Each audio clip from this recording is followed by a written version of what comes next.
شاہ تار پر ہر آن رحمت کی نظر رکھنا، کرے دن رات یہ سنت کی خدمت یا رسول اللہ۔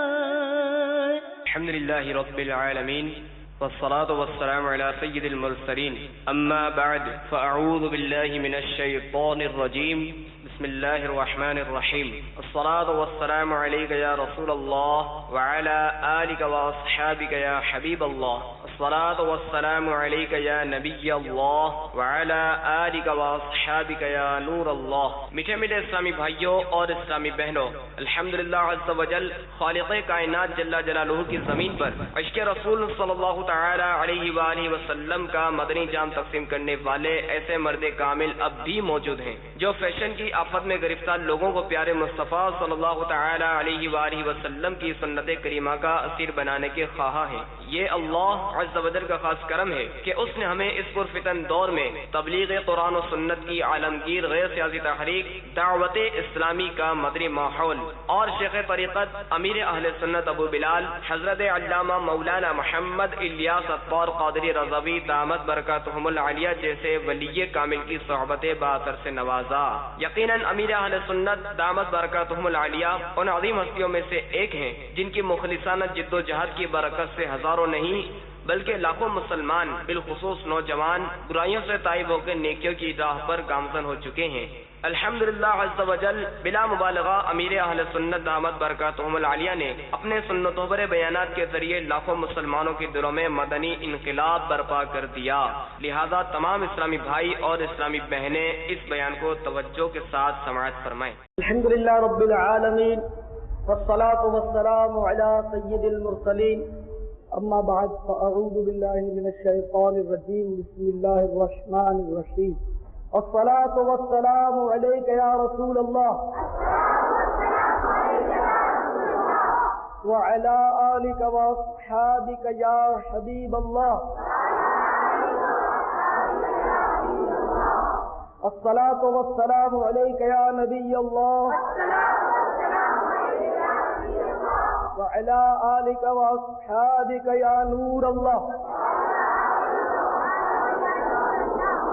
حضور سید عالم صلی اللہ تعالی علیہ وآلہ وسلم کا فرمان عالی شان ہے کہ جو مجھ پر لکھ کر درود پاک بھیجتا ہے، جب تک وہ درود پاک لکھا رہتا ہے لکھنے والے پر فرشتے درود بھیجتے رہتے ہیں، یعنی لکھنے والے کے حق میں فرشتے رحمت کی دعا کرتے رہتے ہیں۔ تو کم از کم کوئی نئی کاپی آپ شروع کریں، کوئی کتاب شروع کریں، کاپی ڈائری وغیرہ، تو اس میں کوشش کریں کہ درود پاک ہو سکے تو لکھ لینا چاہیے۔ مجھے اس پر یاد آیا کہ ایک قلم میرے ہاتھ میں آیا، گھڑی والا قلم، مدینہ طیبہ میں سبز گنبد کے سائے میں رات کو بیٹھا تھا میں قدمین شریف میں، تو مجھے خیال ہے میں نے کہ یہ قلم لکھنے کے لیے مجھے موضوع نہیں تھا، کیونکہ الگ الگ انداز کے قلم مطلب ہاتھ میں چلتے ہیں، تو میرے ہاتھ میں قلم جو چلتے ہیں وہ چھوٹے مارکر چلتے ہیں، تو پھر بھی میں نے سوچا کہ نہیں، اس سے کچھ تو لکھنا چاہیے۔ پھر میں نے ایک کاغذ لیا اور اس پر لکھا الصلاۃ والسلام علیک یا رسول اللہ۔ تو وہ ایسے مجھے ضمناً یاد آ گیا کہ سبز گنبد کی چھاؤں میں مدینہ طیبہ میں رات کو میں نے یہ لکھا تھا، تو اس طرح ذرا مدینے کا ذوق بھی قائم رہتا ہے، ایسی باتیں یاد آنے اور یاد کرنے اور یاد دلانے سے۔ تو بہرحال یہ کہ کچھ نہ کچھ ہمیں لکھ لینا چاہیے درود پاک، تو یہ جب تک لکھے رہیں گے تو ہمیں اس کا مطلب انہیں ثواب ملتا رہے گا، فرشتے ہمارے لیے رحمت کی دعا کرتے ہیں۔ اور میری تو ویسے بھی عادت اب پڑ گئی ہے کہ حتی الامکان جب کسی کو کچھ لکھ کر دیتا ہوں تو الصلاۃ والسلام علیک یا رسول اللہ ضرور لکھتا ہوں۔ تو ایک عادت مطلب آپ کو اس لیے کر رہا ہوں کہ آپ بھی عادت بنا لیں، تاکہ جتنے یہ درود شریف لکھے رہیں گے نا آپ کے، ان کا ثواب تو آپ کو بعد میں جب پتا چلے گا پھر یوں جی چاہے گا کہ کیوں نہیں ساری کاپیاں ڈائریاں سب ہم درود پاک سے بھر دیتے۔ ایک دیوانہ پشاور میں ہم کو ٹکرا تھا، ویسے وہ دیوانہ بھی تھا اور سیانہ بھی جیسا تیسا تھا۔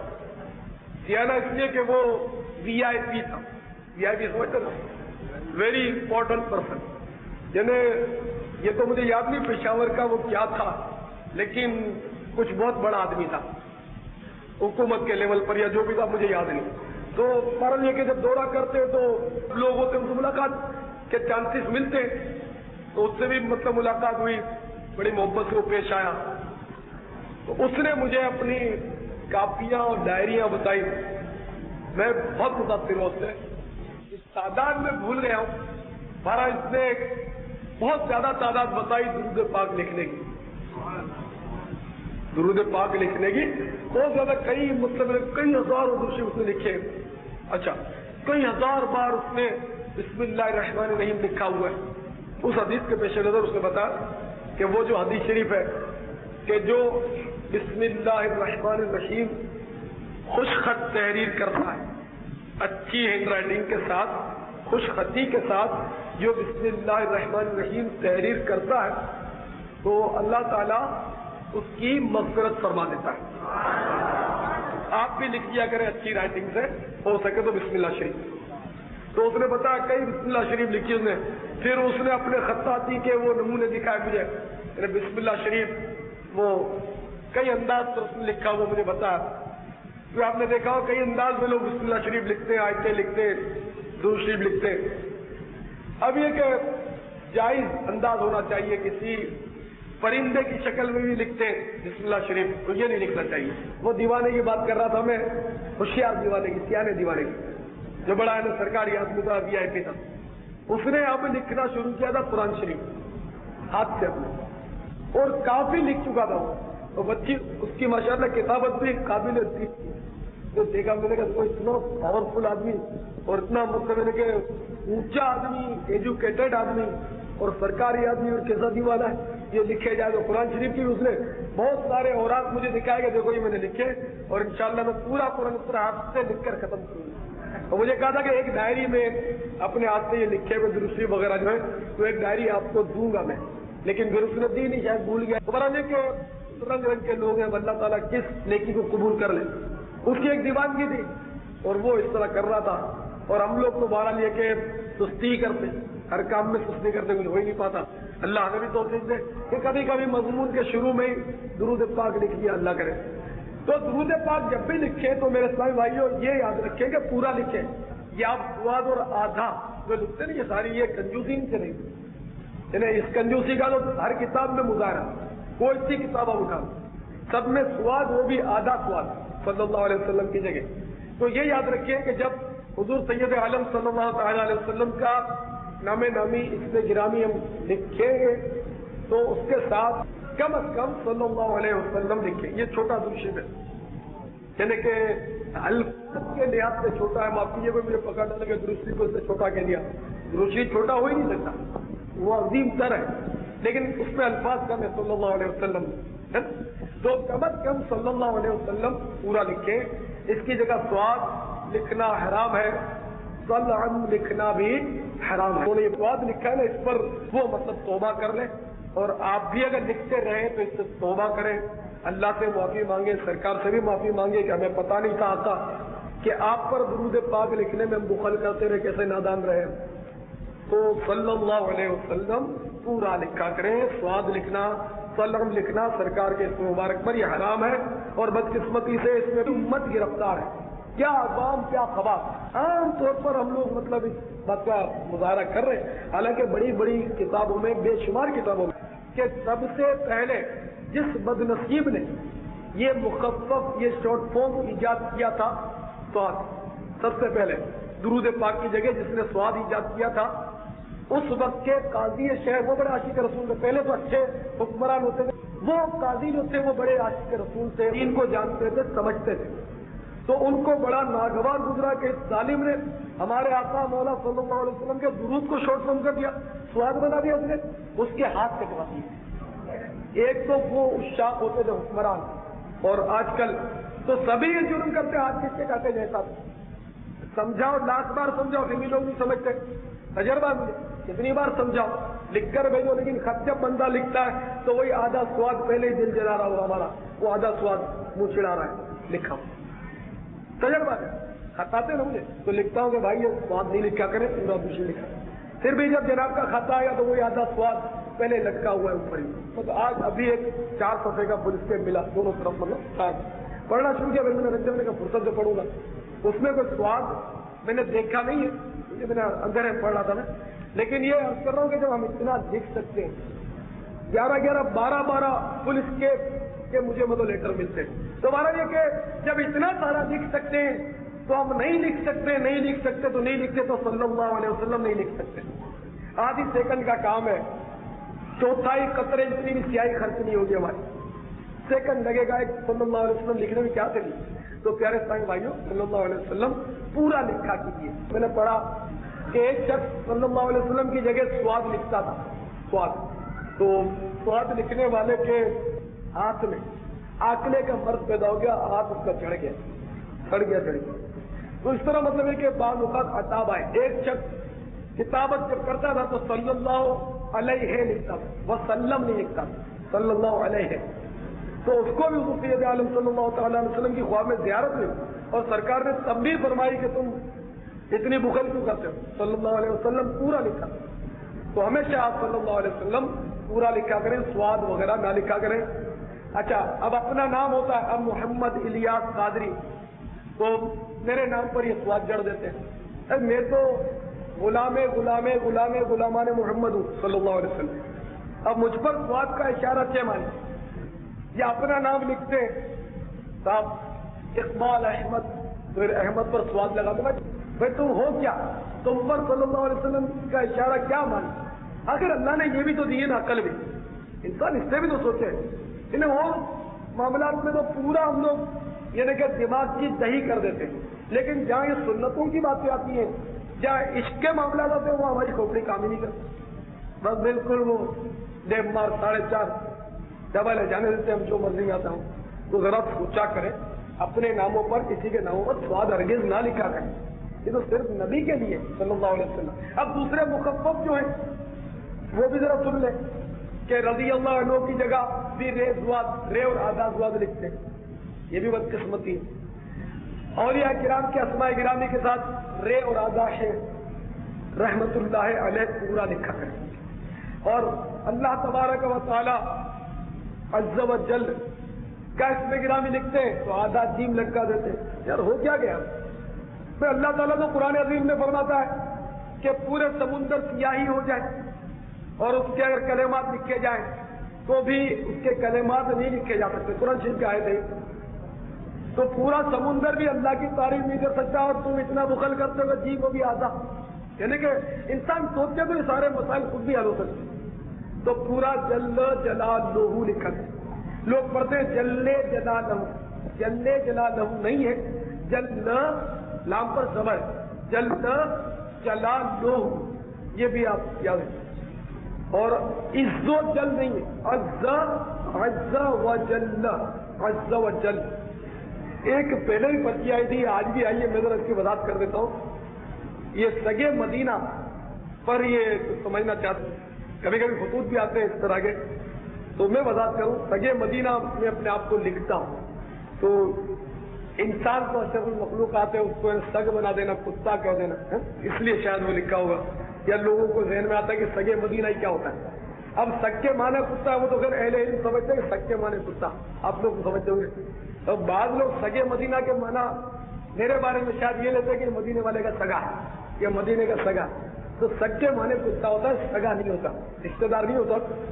تو محبت سے مطلب سگ جو ہے نا وہ دراصل عاجزی کی علامت ہے اور وفاداری کی علامت ہے. تو اس میں حرج نہیں. حضرت مولانا جامی رحمۃ اللہ علیہ کا بھی ایک شعر ہے, جو شعر یاد نہیں, مفہوم یہی ہے کہ کاش مدینے کے کسی کتے کا نام جامی ہوتا. تو یہ مطلب اس کو محبت میں بولا جاتا ہے. تو اس میں سگے مدینہ کہنے میں کوئی مذائقہ نہیں. ہر شخص اپنے آپ کو سگے مدینہ کہہ سکتا ہے, ہر امتی اپنے آپ کو سگے مدینہ کہہ سکتا ہے. اور میں تو سگے مدینہ تو بہت بڑی سعادت ہے, اور میری یہ جرت ہے جو کر ڈالی ہے میں, یعنی کہ بخدا اپنے طور پر میں کہہ رہا ہوں. آپ کو اچھے لوگ بخدا میں اپنے آپ کو یہ گلیوں کے کتے ہیں نا ان سے بدتر سمجھتا ہوں. اس کی وجہ کہ یہ گلیوں کے جو کتے ہیں نا ان کو روٹی کا ٹکڑا ڈال دو, یہ برابر پہرے نہیں آتے. آپ قرب و جوار میں بنگلے چلے جائیں، کبھی رات کو آدھی موقع ملے جاتے ہیں جب گزرے اکیلے، پھر دیکھیں کتے کس قدر وفاداری کا اظہار کرتے ہیں. یہ بنگلوں میں جو کتے ہوتے ہیں یہ شور مچا کر سر کو یوں اچھلیں گے، دروازے بند ہوتے لیکن یوں اچھلیں گے. وہ یوں سمجھیں گے کہ جس کی میں روٹی کھاتا ہوں، جو مجھے روٹی کا ٹکڑا ڈالتا ہے، جو مجھے چیچڑے ڈالتا ہے، یہ اس کا مخالف آ رہا ہے، کہیں اس کے گھر میں چوری کرے گی. صرف صبح کی بنا پر وہ آپ پر شور مچاتا ہے. تو آپ بتائیے کہ ایک طرف تو یہ کتا ہے جس کو تھوڑے سے چیچڑے ڈال دیے، یہ اپنے مالک کا اتنا وفادار ہے، ساری رات جاگتا ہے. اور ایک طرف میں ہوں کہ اللہ تعالیٰ نے مجھے اتنی نعمتوں سے نوازا اور میں غفلت کی نیند سوتا رہتا ہوں. اس کی ایک بات پر، ایک ارشاد پر میرا عمل نہیں. اب آپ خود ہی دیانتداری سے بتائیں کہ مجھ سے کتا بہتر ہوا ہے نہیں ہوا. کیا خیال ہے آپ کا؟ صحیح ہے نا؟ تو دوسری بات، کتا جو ہے یہ مر کر مٹی میں مل جائے گا. کتا جو ہے وہ مر کر مٹی میں مل جائے گا، اس کے ساتھ کوئی سوال جواب نہیں ہوگا. قبر میں اس کے ساتھ کوئی عذاب، سانپ، بچھو، آگ وغیرہ کا اس کے ساتھ کوئی معاملہ نہیں. وہ مر گیا، وہ رات دن بھوکتا رہے، اس کو نہ نماز اس پر فرض ہے، نہ اس پر روزے فرض ہے، نہ جھوٹ سچ کا اسے کوئی حکم ہے، نہ وعدہ خلافی، نہ غیبت، نہ گلا، نہ چغلی، نہ گالی، نہ دل آزاری. اس پر کیا مطلب؟ اس پر کوئی حساب کتاب نہیں. اور مجھ پر ہی، ہم بندوں پر یہ ساری پابندیاں. تو کتا جو ہے وہ گناہ نہیں کرتا، ہم سے گناہ زیادہ ہوتے ہیں، بہت گناہ ہوتے، قدم قدم پر گناہ ہوتے ہیں. تو اس حساب سے جب کتا دنیا سے گیا تو اس کے ساتھ کوئی حساب نہیں، وہ تو مر کر مٹی میں مل گیا، کوئی عذاب نہیں، کوئی ثواب نہیں اس کے ساتھ، خلاص. لیکن جب انسان قبر میں پہنچے گا تو اس کے ساتھ تو منکر نکیر، پھر سکرات کی تکلیف ہے. اس سے پہلے کتنی سخت منکر نکیر کا معاملہ، قیامت کا 50,000 سال کا ایک دن، تانبے کی زمین، یہ سارے معاملات آپ سوچیں. تو پھر میں کیوں نہ کہوں کہ یہ کتا مجھ سے زیادہ خوش نصیب ہے کہ اس کے ساتھ کچھ بھی معاملہ نہیں، اور تیرے ساتھ تو یہ سارے معاملات لگے ہوئے، تیرا ہوگا کیا؟ تو اس طرح مطلب یہ کہ ہر لحاظ سے ایک کتا جو ہے کم از کم مجھ جیسے بے عمل جو لوگ ہیں ان سے بہتر ہے. کسی کو اگر اختلاف ہو تو ہوتا رہے، یہ میرا اپنے بارے میں یہ قیاس ہے. آپ اچھے لوگ ہیں، میں بے عمل، اس لیے میں اپنے آپ سے یہ کہہ رہا ہوں. اور اس میں میرے لیے بہت عبرت ہے.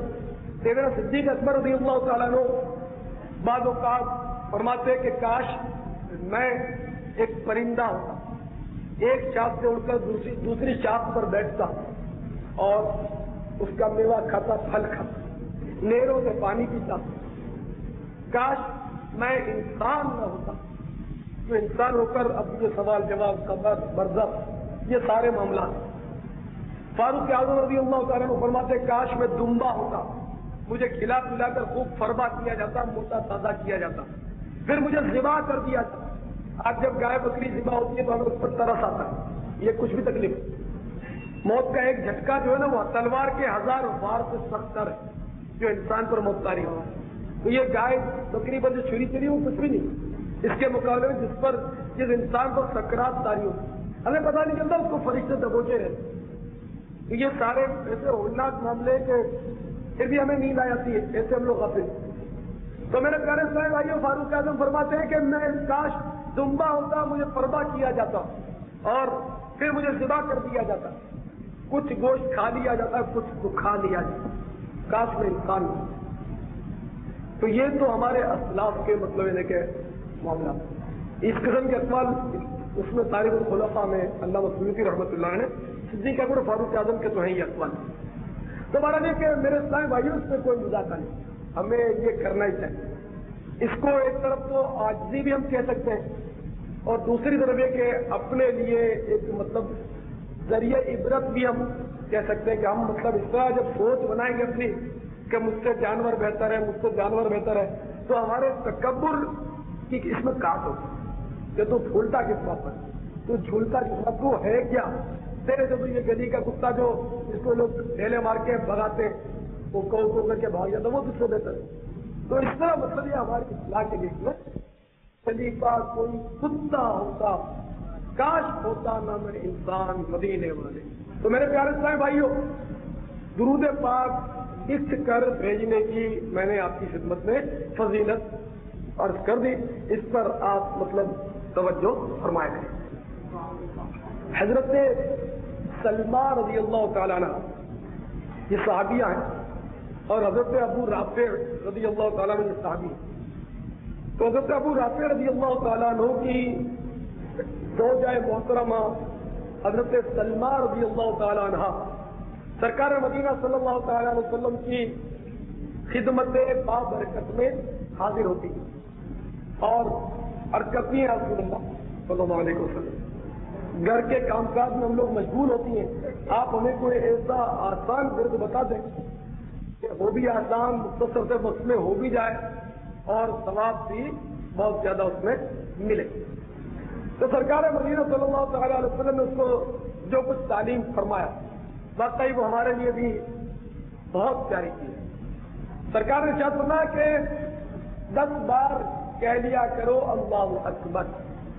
چلیے آپ بھی کہہ رہے ہیں اللہ اکبر، اللہ اکبر، اللہ اکبر، اللہ اکبر، اللہ اکبر، اللہ اکبر، اللہ اکبر، اللہ اکبر، اللہ اکبر، اللہ اکبر۔ 10 بار یہ کہہ لیا کرو۔ جب یہ کہو گی تو اللہ تعالیٰ یہ فرمائے گا کہ یہ میرے لیے۔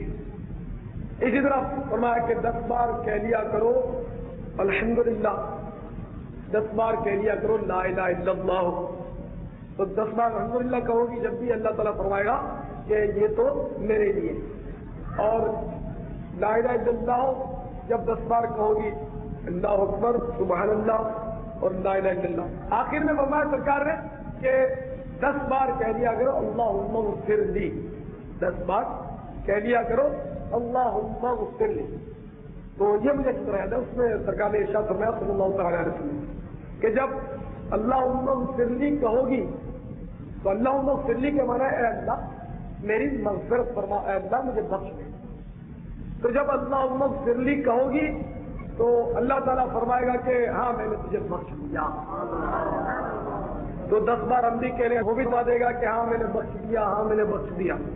اللہم اغفر لی، اللہم اغفر لی، اللہم اغفر لی، اللہم اغفر لی، اللہم اغفر لی، اللہم اغفر لی۔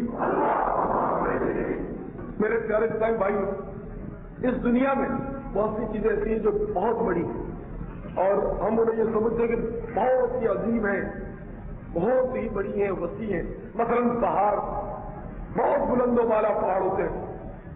ماؤنٹ ایوریسٹ آپ کے نام سنا، بہت اونچا پہاڑ ہے، اس کو جس نے سب سے پہلے عبور کیا اس کی یعنی کہ چوٹی تک جو پہنچا اس کا نام تاریخ میں روشن ہو گئے، اتنے بلند و بالا پہاڑ۔ تو یہ عظیم ہے یا نہیں؟ یہ عظیم نہیں۔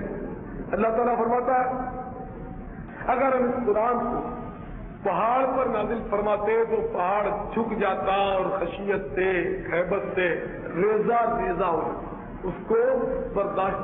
سمندر عظیم میں صاحب پھاٹے مارتے ہوئے سمندر کہ زمین سے زیادہ تو سمندر یہ عظیم ہے، تو یہ بھی عظیم نہیں۔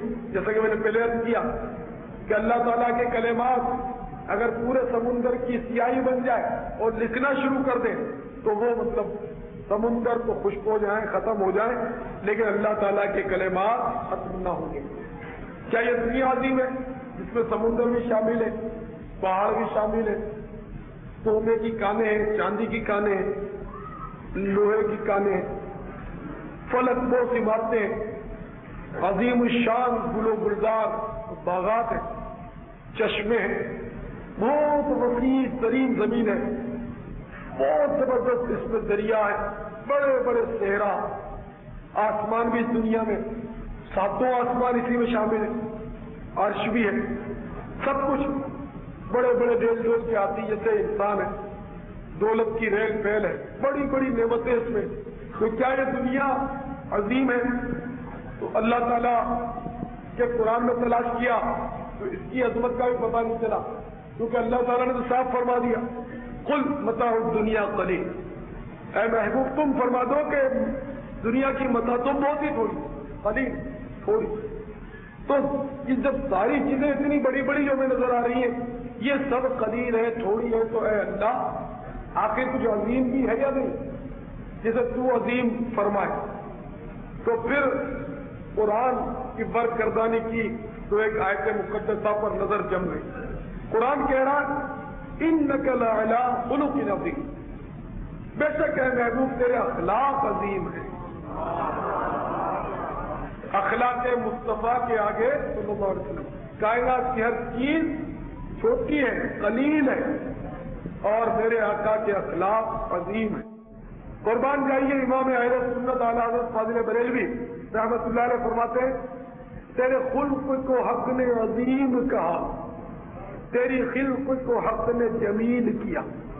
خلق مانے وجود، آپ کا وجود ہے مسعود بڑا نورانی اور حسین و جمیل ہے. تیرے خلق کو حق نے عظیم کہا، تیری خلق کو حق نے جمیل کیا. کوئی تجھ سا ہوا ہے نہ ہوگا شاہ، کوئی تجھ سا ہوا ہے نہ ہوگا شاہ، تیرے خالق کے حسن و ادا کی قسم.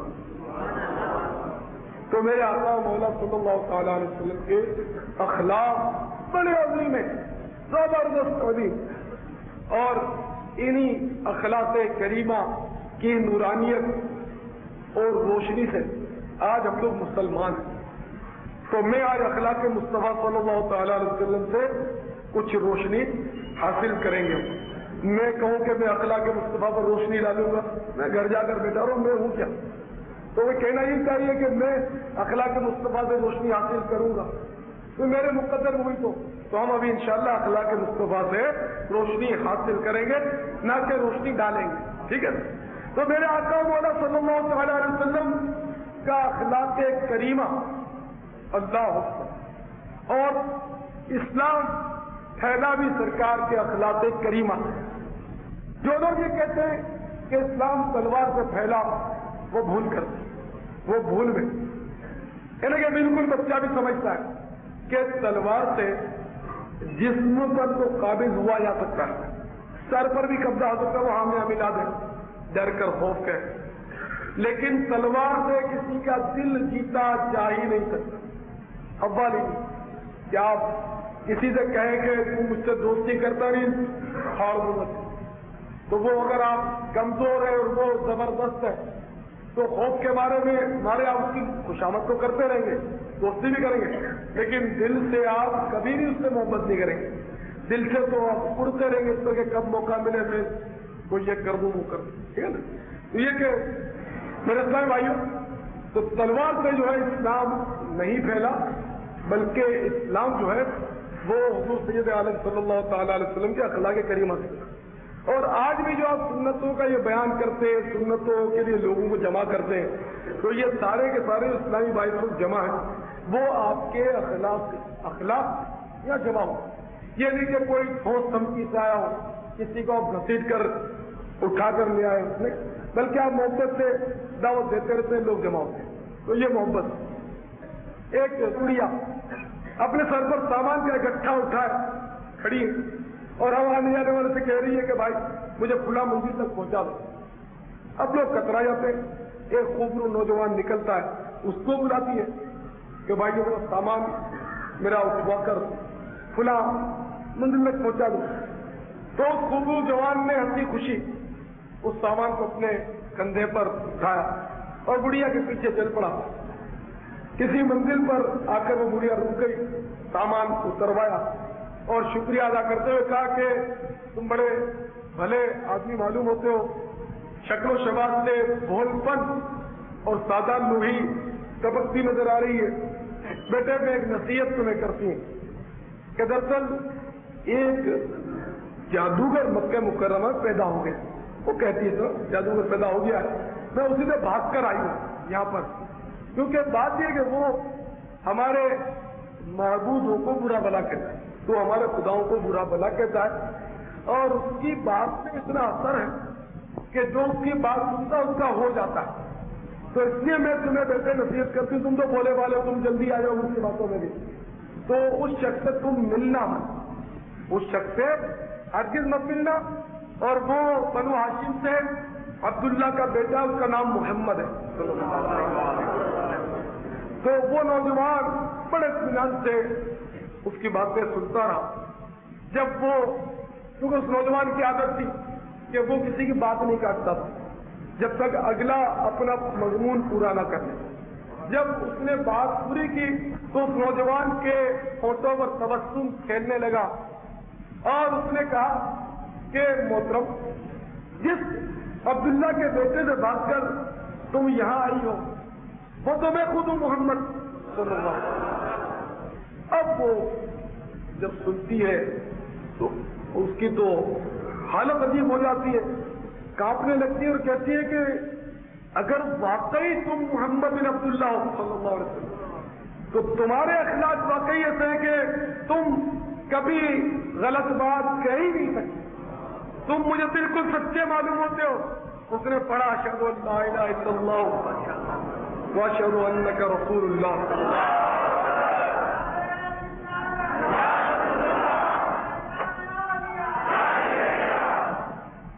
تو میرے پیارے سے بھائیوں، ہمارے آقا مولا صلی اللہ تعالی علیہ وسلم کے اخلاق کریمہ سے، چڑچڑاپن سے، بات بات پر ڈانٹ ڈپٹ کرنے سے مسائل حل نہیں ہوتے، لوگوں کے دل نہیں جیتے جاتے، بلکہ دل تو اپنے اخلاق سے اور میٹھی زبان سے ہی جیتے جاتے. دیکھیں نا ہمارے سرکار کس قدر تحمل اور بردباری کے حامل تھے کہ جب مکہ مکرمہ والوں نے بہت ستایا، نہیں مانتے جاتے، تو آپ طائف تشریف لے گئے سفر طائف پر، وہاں کے سرداروں کو جمع فرمایا اور سرداروں کو آپ نے اللہ کا سچا پیغام سنایا. تو سردار جو تھے وہ بگڑ گئے اور طرح طرح کی باتیں بنانے لگے اور مذاق اڑانے لگے کہ واہ اللہ کو نبی ملا تو تم جیسا ہی ملا، اس کو بنانا ہی تھا نبی. تو ہم میں سے کسی رئیس کو، کسی سردار کو بناتا، کسی مالدار کو بناتا، اس طرح وہ طرح طرح سے مذاق اڑانے لگے. اور اسی پر اکتفا نہ کیا بلکہ وہاں کے لچے لفنگے لوگوں کو، لڑکوں کو جمع کیا اور سرکار کے پیچھے لگا دیا. ان ظالموں نے سرکار کے جسم نازنین پر پتھراؤ کیا، یہاں تک کہ سراپائے نور گھائل ہو گیا اور خون آلود ہو گیا. سرکار کے نالین شریفین خون سے بھر گئے. وہ کس قدر مظلومیت کا عالم ہے، کس قدر رقت ہے ان باتوں میں، اس تصور میں کہ طائف کے اس بے آب و گیا میدان میں جب سرکار پر یہ مظالم توڑے گئے تھے، بظاہر کوئی حامی و یاور اس وقت نہ تھا، پھر بھی صبر و تحمل سے کام لیا. ملک الجبال حاضر ہو رہا ہے جو فرشتہ پہاڑوں پر مبتلا ہے. آقا اجازت دیجیے تو ان پہاڑوں کو ان پر ملا دیا جائے اور یہ پس جائے لیتا ہی. اسی طرح اور فرشتے حاضر ہوتے ہیں کہ حضور آپ اگر حکم دے تو ان کو الٹ پلٹ دیں، ان کو تہس نہس کر دیں. یہ سب کچھ جب سرکار نے سن لیا تو یہ سن کر جناب رحمت للعالمین نے سن کے فرمایا، جناب رحمت للعالمین نے سن کے فرمایا کہ میں شہر میں قہر و غضب بن کر نہیں آیا. اللہم اہد قومنا، اے اللہ میری قوم کو ہدایت کہ میں شہر میں قہر و غضب بن کر نہیں آیا. اگر یہ لوگ آج اسلام پر ایمان نہیں لاتے، در توحید پر آ کر سر اپنا نہیں جھکاتے، مگر نسلیں ضرور ان کی مجھے پہچان جائیں. در توحید پر ایک روز آ کر سر جھکائے گی. پھر نبی نے ہاتھ اٹھائے، ایک دعا مانگی، خدا کا لطف الہی پھول برسا پتھروں والی زمینوں پر، اور آخر کار دعائے مصطفیٰ رنگ ضرور لائی. اور پھر بعد میں جا کر جب اسلام کی روشنی مزید بڑھنی شروع ہوئی تو طائف بھی محروم رہا اور وہاں اہل طائف بھی مسلمان.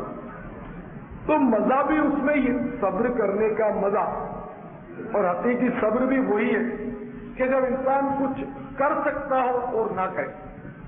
اب ایک آدمی کچھ نہیں کر سکتا, مجبور ہے, تو وہ صبر نہیں کرے گا تو کرے گا کیا؟ پہنچ تو سکتا نہیں اگلے سے. اور جب سب کچھ کر سکتا ہے, پہنچ سکتا ہے اور پھر نہیں کرتا, تو یہ واقعی حقیقی صبر ہے کہ سب کچھ کر سکنے کے باوجود نہیں کر رہا. جیسے حضور سید عالم صلی اللہ تعالی علیہ وسلم چاہتے تو سب کچھ کر سکتے تھے, ان کا نام و نشان 70-80 سے مٹا دیتے بد دعا کر کے, لیکن سب کچھ کر سکنے کے باوجود آپ نے کچھ نہیں کیا. تو یہی صبر کا اعلیٰ درجہ ہے جو ہمارے آقا مدینہ صلی اللہ تعالی علیہ وسلم کو حاصل تھا. تو میرے پیارے اسلامی بھائیوں, یہ ہمارے آقا کا اخلاق کریمہ. اس طرح کے بے شمار واقعات سرکار کے حسن اخلاق.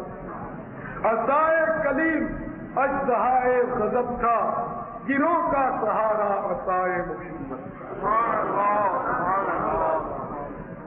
تو کافر بھی سرکار کو سہارا مانتے تھے کہ سرکار سہارا دے. ویسے سرکار کی عظمت کو لوگ مانتے تھے, لیکن دلوں پر جن کے مہر لگ گئی, ابو جہل, امیہ وغیرہ چند کافروں کے بارے آیت کریمہ نازل ہوئی ہے, ختم اللہ علی قلوبہم وعلی سمعہم وعلی ابصارہم غشاوۃ ولہم عذاب عظیم, کہ اللہ نے ان کے دلوں پر مہر کر دی, ان کی کانوں پر, ان کی آنکھوں پر, اور ان کے لیے دردناک عذاب رکھا. تو جو شقی ازلی ہوتا ان کی سمجھ میں باتیں نہیں آتی. تو ابو جہل جو تھا وہ شقی ازلی تھا, اس کے دل پر مہر لگی ہوئی. ہر ایک کو پکڑ پکڑ کے نہیں کہنا چاہیے کہ اس کو مہر لگ گئی, اس کو مہر لگ گئی. جیسے لوگ کہہ دیتے ذرا کوئی بات نہیں مانتا یار اس کو مہر لگ گئی. نہیں, یہ آپ نہیں کہہ سکتے. آیت کا جو شان نزول ہے وہ چند کافروں کے بارے میں, ہم کسی کو نہیں کہہ سکتے اس کے دل پر مہر لگ گئی. نہیں مانتا ٹھیک. اول تو بحث کرنے کی آپ کو ضرورت نہیں, کیا ہے آپ کو مجھے آتا جاتا کیا. یہ تو بڑے بڑے علماء کا کام ہے, وہ مطلب جن کو نہیں سمجھ آتی ان کو سمجھائیں گے. آپ تو صرف سنتوں کی باتیں کیا ہیں. خیر, تو میرے اسلامی بھائیوں, وہ مطلب ابو جہل کے دل پر مہر لگی. حالانکہ اس کو سمجھ آتی تھی لیکن وہ تسلیم نہیں کرتا تھا اس کی ذکر. وہ بہت کچھ مانتا. جیسے کہ مشہور واقعہ سرکار کی خدمت میں حاضر ہوا, شفا شریف وغیرہ مشہور کتابوں میں واقعہ, مٹھی بند کر کے اس نے سرکار کے سامنے رکھی. کہ محمد صلی اللہ علیہ وسلم, بتاؤ اس میں کیا ہے, بتاؤ اس میں کیا ہے. اس پوچھنے کی وجہ کیا تھی؟ آپ نے کبھی غور کیا؟ اس پوچھنے کی وجہ یہی تھی کہ اس کو یہ معلوم تھا کہ اگر یہ نبی ہے تو نبی کے معنی چونکہ غیب کی خبر دینے والا, لغوی معنی غیب کی خبر بتانے والا. یہ جنت, دوزخ, قبر, حشر, نشر سارے غیب ہیں. جنت آپ نے نہیں دیکھی, میں نے نہیں دیکھی. دوزخ ہم نے نہیں دیکھی, سرکار نے خبر دیکھنے مانی, یہ سارے غیب ہیں. تو ابو جہل کو یہ تو معلوم تھا, اس کا یہ تو خیال تھا, نظریہ تھا کہ اگر یہ نبی ہے تو اس کو پتا چل جائے گا کہ میری مٹھی میں کیا ہے. تو کافر بھی بارہ نہیں مانتا تھا کہ نبی کو غیب ہوتا ہے, اور اس میں کوئی شک بھی نہیں ہے, قرآن کہتا ہے. خیر, تو ابو جہل نے کہا اے محمد صلی اللہ علیہ وسلم میری مٹھی میں کیا ہے. تو حضور مسکرائے. آپ نے فرمایا کہ میں کہوں تیری مٹھی میں کیا ہے, یا جو کچھ تیری مٹھی میں وہ کہتے کہ ہم کیا ہے. کیونکہ شاید یہ کہ اپنے بتانے سے پھر بھی متاثر رہو بندہ, کہ شاید قیاس سے کہہ دیا, اندھیرے میں تیر لگ جاتا والوں کا. تم بتا دو میں کیا کھا کر آئے ہو.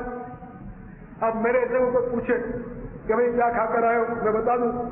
تو کیونکہ اب میرا قریبی لوگ ہوتے ہیں ان کو پتا ہوتا ہے کہ بھائی یہ پھلا پھلا غذا کھاتا ہے, بڑے کا گوشت کھاتا ہے, چاول ضرور کھاتا ہے نا. اس طرح مطلب 2-3 مطلب آئٹم پتا ہوتے ہیں, تو ایسے اندھیرے میں تیر لگا دیں کہ آج میں بتاتا ہوں آپ نے چاول کھائے.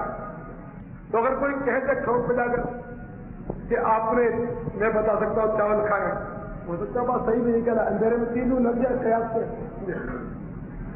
تو اگر یہ کہ یہ تو کوئی بڑی بات نہیں کہ کیا ہے اندر میں, بتا تو یہ کہ میرے پیٹ میں جو ہے وہ بول دے کہ میں کیا ہوں, تو میں آپ کی مطلب حیثیت کرتا ہوں. تو سرکار نے فرمایا کہ تیری مٹھی میں جو کچھ ہے میں بتا دوں یا جو کچھ ہے وہ خود بتائے؟ تو ابو جہل نے سوچا کہ یار یہ تو واقعی یہ کمال ہوگا کہ یہ خود بول پڑے. تو ابو جہل نے کہا کہ اچھا چلیے میری مٹھی میں خود بتا دے جب میں مانوں آپ. تو مٹھیوں میں سے آواز آ گئی کہ ہم کنکریاں ہیں. اشہد ان لا الہ الا اللہ واشہد ان محمد عبدہ ورسولہ. مگر وہ بدبخت تھا, اس کے دل پر مہر تھی. انہیں کنکریوں کو زمین پر دے مارا اور کہا کہ معاذ اللہ ھذا سحر عظیم, یہ تو بہت بڑا جادو ہے. وہ جادو کہہ کر بھی علم غیب کا قائل تھا وہاں, ہے نا, کہ نبی کو علم غیب ہوتا. تو قرآن کہتا, حدیث کہتی ہیں, ہمیں اس سے کوئی وہ بحث نہیں کرنی. ہم تو مانتے ہی ہیں کہ اللہ نے جس طرح علم عطا فرمایا وہ تو ہے ہی الحمدللہ, ہے نا. اور کوئی غیب کیا تم سے نہا ہو بھلا, جب نہ خدا ہی چھپا تم سے کروڑوں میں. کہ خدا تو غیب الغیب ہے, جب خدا کو مصطفیٰ نے دیکھ لیا تو اب خدائی کو دیکھنا تو کوئی بات ہی نہیں. تو میرے پیارے اسلامی بھائیو, حضور سید عالم صلی اللہ تعالی علیہ وسلم کا اخلاق کریم آپ نے دیکھا کہ کس قدر حسن اخلاق کے ساتھ آپ تبلیغ کرتے. اب ان واقعات کی روشنی میں ذرا میں یہ عرض کر دوں, بد مذہب سے اور برے لوگوں سے یا بد عقیدہ لوگوں سے دوستی نہیں رکھ سکتے کہ انہی میں سے کیا بھروسہ کہ ان کی صحبت اثر کر جائے اور ذہن پھر جائے, خدا نہ خواستہ. تو کلمہ پڑھ لیا تو جو مرضی کرتے پھرو, کوئی پوچھنے والا نہیں. کلمہ پڑھنے کے باوجود بھی معاذ اللہ کفر ہو سکتا ہے. میں نے دیکھا ایک لڑکا ہوتا تھا, آج کل مسلمان اسلام کی تعلیم سے بالکل برگشت تھا, تو میں کفر کہہ دیا, کہا اس میں مذاق, لیکن ہے تو کفر. مذاق میں بھی کہے گا تو کافر تو ہو جائے گا, کیونکہ شریعت کے معاملے میں مذاق نہیں چلتی. مذاق میں کبھی اپنی ماں کو کوئی گالی دے سکتا ہے, باپ کو نہیں. تو اللہ رسول کے معاملے میں مذاق, میں تو مذاق کر رہا تھا, ہے تو بات ہوئی کفر. قل اب اللہ و آیاتہ و رسولہ کنتم تستہزئون لا تعتذروا قد کفرتم بعد ایمانکم. اس آیت کریمہ کا مطلب یہ کہ اے محبوب تم فرما دو کہ اللہ, اس کی آیتوں اور اس کے رسول سے مذاق کرتے ہو, بہانے مت بناؤ. لا تعتذروا, بہانے مت بناؤ. قد کفرتم, بے شک تم کافر ہو چکے بعد ایمان, ایمان لانے کے بعد. تو کلمہ پڑھ لیا تو جو مرضی کرتے پھرو, کوئی پوچھنے والا نہیں. کلمہ پڑھنے کے باوجود بھی معاذ اللہ کفر ہو سکتا ہے. داڑھی رکھنے کے باوجود بھی معاذ اللہ کفر ہو سکتا ہے. نمازیں اور تہجد ادا کرنے کے باوجود بھی کفر ہو سکتا ہے. تو یہ کہ ایمان بچانا بہت نہ. تو بہرحال حضور سید عالم صلی اللہ تعالی علیہ وسلم کافروں کے ساتھ اس لیے نرمی فرماتے تھے ضرورتاً کہ وہ ایمان لے آئے اور اسلام کی طرف آ جائیں, دامن اسلام میں وہ آ جائیں. بہرحال تو آپس میں تو کم از کم حسن اخلاق تو ہونا ہی چاہیے, اور ہمارا آپس میں جتنا حسن اخلاق ہے وہ سب کو پتہ ہے, بالکل نہیں. سرور عالم صلی اللہ تعالی علیہ وسلم نے ارشاد فرمایا کہ تم میں سے پسندیدہ وہ ہے, تم میں سے اچھا وہ ہے, اچھا بھی نہیں پسندیدہ یعنی بہترین وہ ہے کہ جس کے اخلاق سب میں اچھے. سب میں پسندیدہ وہ ہے جس کے اخلاق سب میں اچھے. اور آج ہمارے اخلاق کتنے اچھے ہیں ہم سب کو پتہ ہے. ایک بڑھیا کی شکایت, ایک عورت کی شکایت سرکار کی خدمت میں کی گئی, آقا صلی اللہ علیہ وسلم, فلاں عورت پنجگانہ نمازی بھی ہے, تہجد گزار بھی ہے, تہجد بھی ادا کرتی ہے, بڑی نیک ہے, پرہیزگار ہے, دن کو روزہ رکھتی ہے, رات کو عبادت کرتی ہے, لیکن اس کے اخلاق اچھے نہیں. وہ لوگوں سے درستی سے پیش آتی ہے, پڑوسیوں کو پریشان کرتی ہے, بلا وجہ غصہ کرتی ہے ان پر, اس سے تنگ ہے اس کے ہمسائے, بد اخلاق ہے. سرکار مدینہ صلی اللہ تعالی علیہ وسلم نے ارشاد فرمایا کہ اس کا ٹھکانہ جہنم کے سوا کچھ نہیں. تو بہرحال یہ کہ میرے پیارے بھائیوں, یہ طے ہو گیا کہ شیطان کی کوئی بات نہیں ماننی. تو یہ گھمائے گا آپ کو, لیکن آپ کو رہنا ماحول میں, کیونکہ حدیث شریف میں آتا ہے کہ جو بکری ریوڑ سے الگ ہوتی ہے اس پر بھیڑیا حملہ کرتا ہے. تو جو بندہ الگ ہوتا ہے شیطان جلدی اس کو بہکاتا ہے. جب وہ ماحول میں ہوتا ہے شیطان ذرا سوچ کر ہاتھ ڈالتا ہے کہ اگر اس کو میں نے نماز قضا کروا دی تو کبھی تو اس کا دوست پوچھے گا یار تو فجر میں نظر کیوں نہیں آتا, بولا آنکھ نہیں گزر, میں اٹھایا کروں. یہ بندوبست ماحول میں ہو جاتا ہے.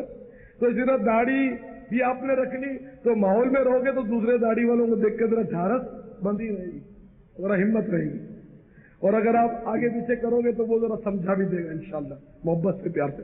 تو ماحول کی بڑی برکتیں ہوتی ہیں. تو ہمارا لیے کہ ماحول میں رہ کر انشاءاللہ اس سنتیں سیکھیں گے.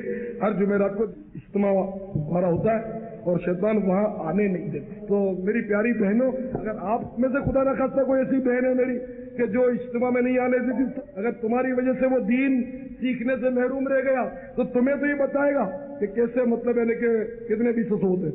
اگر پپو کو اسلام کی تعلیم نہیں دلائی، سنتیں نہیں سکھائی، تو وہ تمہیں تو صحیح کر دے گا بڑا ہو کر، لیکن یہ کہ اس کی بھی آخرت بیچاری خراب ہوگی تمہیں ستا کر، تو بہت برا ہوگا. یہ بھی برباد ہوگا، تم بھی برباد ہوگی. تو خدا کے واسطے اپنی اولاد کو مت روکا کرو اجتماع. بیچارے دین سیکھنے آتے ہیں. آپ باپ ہیں تو تشریف لائیں، آپ ماں ہیں تو اپنے بیٹے کو بھیج کر اس سے سن لیا کریں کہ بیٹے کیا کیا سیکھا ہے. یہ بھی تو طریقہ ہوتا ہے. تو اس طرح مطلب یہ کہ مہربانی کر کے کوئی ماں اپنے بچے کو نہ روک. آپ سب کے سب آئیں، شیطان آپ کو روکے گا ہاتھ چھڑا کر، جھٹکا دے کر، ہزار کام چھوڑ کر. دیکھیے نا دنیا کے کام تو بڑے چھوٹتے نہیں، دم میں کام ہی کام ہے. تو دین سیکھنا، سنت سیکھنا، کیا یہ کوئی کام نہیں کہ فرصت کے وقت ہی سیکھا جائے؟ تو دین کیا فرصت والوں کے لیے رہ گیا؟ کیا مر کر تمہیں نہیں جانا؟ فرصت والا مرے گا. یاد رکھیے سیٹھ جی کو فکر تھی، ایک ایک کے 10 کیجیے، موت آپ پہنچی کہ حضرت جان واپس کیجیے، کیا کرو گے؟ تو اب 12 جمعرات مدنی آقا کے نام پر، 12ویں والے آقا کے نام پر 12 جمعرات اجتماع کے لیے میں آنا ہے. اب جذبہ پتہ چلے گا آپ کا. تو اللہ تعالیٰ ہم سب کو توفیق دے.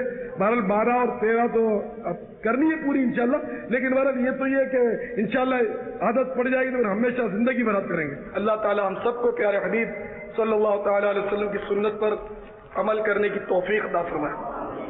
الصلاۃ والسلام علیک یا رسول اللہ وعلی آلک واصحابک یا حبیب اللہ. بسم اللہ الذی لا یضر مع اسمہ شیء فی الارض ولا فی السماء وهو السمیع العلیم. بسم اللہ وعلی برکت اللہ. الصلاۃ والسلام علیک یا نبی اللہ وعلی آلک واصحابک یا نور اللہ. تڑپ رہا ہوں مدینے کی حاضری کے لیے، سہارا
کی خدمت یا